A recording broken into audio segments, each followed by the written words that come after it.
got two of these. I'm very curious. Each one of them show, obviously, that this board, because what you have is you've got these LED strips that are in here. If you're familiar at all, can we see some of those? Yeah, see there's an LED down in there. And that just runs the length of this tube, which the tube's just an arbitrary container for that LED strip. Maybe like a diffuser for the light. Anyway, all that runs back into this board where you can see you've got power in here. Need a small pointer, I think. Got my fat fingers. Let's try this. So you've got power that runs into here, and then ultimately power that runs out of here on each side. Yep, and see these two are daisy chained together because you've got power in, and then your other side there. Now the real question is what got cooked on this board, and a lot of times you'll see like a capacitor that maybe got cooked, but if you look at the back side of this board, and I haven't spent a whole lot of time looking at it, well, just immediately what pops out to me is some of this stuff in this area. I can't really tell if that cooked the wafer or what that did.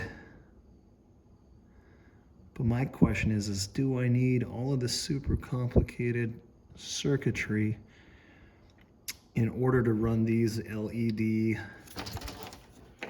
strips? Because in reality, all I'm trying to do is get power to it and light out of it. But that absolutely looks like a diode that got just roasted because they don't, oh, let's see if I can get some focus here.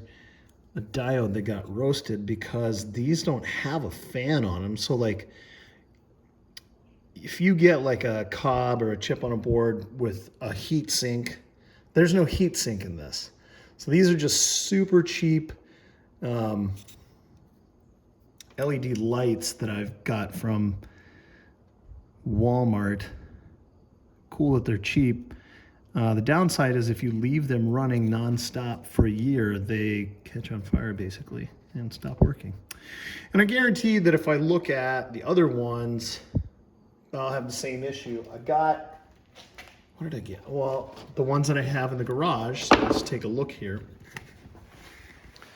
The ones that I have in the garage here obviously don't run nonstop, but this is the application where we had some issues. They sit in here and they just generate heat. Now these are my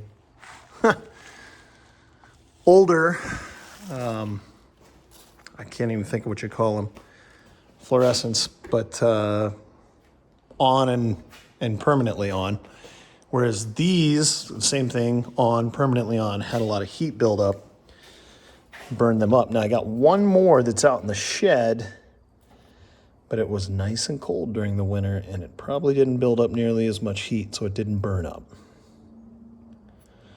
So I'm curious the point of failure. I'm going to look at this a little bit more closely and see if it's just not a, like if the wafer's fine, if I can resolder some stuff, figure it out.